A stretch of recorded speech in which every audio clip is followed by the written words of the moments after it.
आम्ही विकास केला, विकासाच्या मुद्द्यावर आम्ही लढतोय. अरे यांच्या हिंमत असेल तर ते 20 जे अन्नपोज आलेले आहेत ना, तिथं निवडणुका घेऊन दाखवा ना. ते स्वतः अन्नपोज नाही त्याने घेऊन दाखवा का विकासाच्या. हे बघा, तुम्ही मला जुनं ओळखता. मी आत्ताच नाही बिनविरोध आलो. 2008 ला देखील मी बिनविरोध आलो. 2005 ला देखील मी बिनविरोध आलो. अरे बिनविरोध आलो, तुमचे लोक पळून गेले म्हणून तुम्ही बिनविरोधसाठी घाबरताय. तुम्ही मला सांगा, असा आरोप होतोय की धाक दपटशा केला गेला, दमदाटी केली गेली, काही ठिकाणी पैसे सुद्धा दिले गेले. 70 ते 80 लाख रुपयांची पण आकडे येत आहेत. बघा, आपल्या मुलाला सुधारता आलं नाही म्हणून इतरांना दोष देणारे हे लोक आहेत. आपल्या मुलांना त्यांना त्यांचे उमेदवार का नाही ठामपणे ठेवता आले? तुमचे उमेदवार का टिकले नाही? ऐका साहेब, आज तुम्ही चर्चासत्र आयोजित केलंय ना, मला तर कुठेतरी विकासाच्या मुद्द्यावर बोललं गेलं पाहिजे. आज जर हे लोक सगळं सांगतात की यांचं सरकार होती, त्यांची सरकार होती, मग ही महापालिका जी आहे, या महापालिकेतनं आम्ही अनेक ठराव केले की एकही शासकीय रुग्णालय नसलेली एकमेव महापालिका कोणती आहे? तर कल्याण डोंबिवली महापालिका. आमच्या इथं शासकीय रुग्णालय नाही. आम्ही काय ठराव करू शकतो, तर शासनाला पाठवू शकतो. मंजुऱ्या कोणी दिल्या? मग या महापालिका परिक्षेत्रामध्ये 2 खासदार आणि 4 आमदार येतात. या 6 लोकांनी केलं काय? मग त्याचंही उत्तर त्यांनी दिलं पाहिजे. बऱ्याच गोष्टी महापालिकेच्या अंगावर टाकता येणार, पण ते म्हणतात की रस्त्यांची कामं गेल्या 5 वर्षात जेवढी झाली तेवढ्या कधीच झाली नाही. हा बघा, निकेश म्हात्रेंनी सहकारी म्हणून आमच्याबरोबर काम केलेलं आहे सभागृहामध्ये. या महापालिकेत अंतर्गत पहिल्यांदा कोणता निधी आणला असेल तर तो काँग्रेसच्या राज्यात आला, मनमोहन सिंग सरकारच्या राज्यात आला, आणि तेव्हा पहिल्यांदा कल्याण शहरामध्ये कॉन्क्रीट रस्त्याच्या कामाला सुरुवात झाली. जो दुर्गाडीपासून बिर्ला कॉलेजपर्यंत रस्ता आहे तो त्या फेजमध्ये बनला गेला. जो टिटोळे, मी कोण महापौर याच्यावर बोलत नाहीये, मी त्या सभागृहाचा सदस्य होतो. पैसे कुठून आले कुठं बोलू नका. ज्यांनी केलं त्यांचं घ्या ना. केंद्राने निधी दिला ना, त्यामुळे आत्ताच कॉन्क्रीट रस्ते बघतो आम्ही. अशातला काय मधनं तो निधी आला होता, त्यात महापालिकेचं श्रेय. म्हात्रे साहेब प्रचंड हुशार व्यक्ती आहेत. ते कसा मुद्दा फिरवतील ते तुम्हाला माहीत पडणार नाही. मी तुम्हाला सांगतो बघा, JNRM मधनं इथे मलनिस्तारण वाहिनी असतील, गटर असतील, पायवाटा असतील, हे करण्यासाठी प्लस BSUP ची घरं बांधण्यासाठी निधी आला.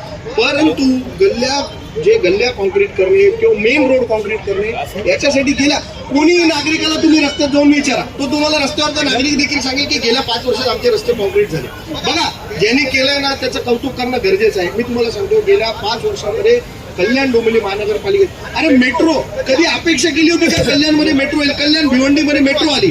मेट्रोची अपेक्षा कुणी केली होती का? कल्याण डोंबिवलीकरांना मेट्रो बघायला आली का? आलेली नाही. त्या बनलेला रेल्वे स्टेशन पण आलंय गेले काम झालं का? काय साहेब, हे बघा, मी काय म्हणतो, एक मिनिट बोलू द्या मला. 0 आणि 34 याची व्हॅल्यू एकच असते, नापास.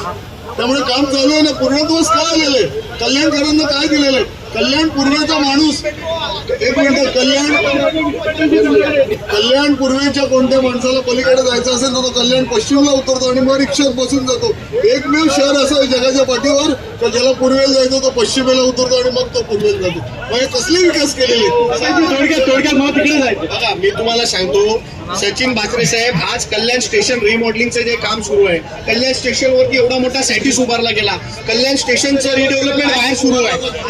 आता कल्याण स्टेशन हे सगळ्यात मोठं या महाराष्ट्रातलं जंक्शन आहे. त्याच्यावरती एकत्रित 17 लाईन्स आहेत. त्या 17 लाईन्सचं स्टेशन रिमॉडेलिंग आणि त्याच्यावर नुसतं सॅटिस जरी बांधायचं असले ना तर करोडो रुपये लागतात. 800 करोड रुपयाचं काम चालू आहे. मला एवढंच सांगायचं आहे, जे काम होत आहे ना, बाचरे साहेब खाजगीमध्ये तेही मान्य करतील की नाही जे काम होत आहे, हे आता जाहीररित्या फक्त एवढं सांगतात, पण खाजगीमध्ये तेही मान्य करतील की नाही सॅटिसचं काम होत आहे. 800 कोटीचा स्मार्ट सिटी प्रकल्पांतर्गत तिथून, अरे हे काळा तलाव आज जे आपण उभे आहे, मी स्थायी भगवा तलाव, मी स्थायी समिती सभापती असताना आम्ही मंजूर केलं आणि सगळे हे सभागृह नेते होते. मला काय म्हणायचं आहे, काळा तलावाचं हे बघा, 2000 साली मी नगरसेवक झालो, त्यावेळी लोकप्रतिनिधी नव्हते.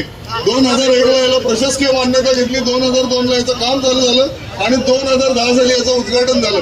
त्यामुळे यांचं कोणत्याही प्रकारचा संबंध नाही. स्मारक उभारले त्याच्या त्यावेळी हे स्थायी समितीमध्ये होते. रवी पाटील सभागृह नेता होते. पण केलेल्या कामांबद्दल तुम्ही बोला, पण याचं श्रेय कुठे घेता तुम्ही? जे आपण केलंच नाही ते कशाला बोलायचं? काही लोकांना इथे मुद्दे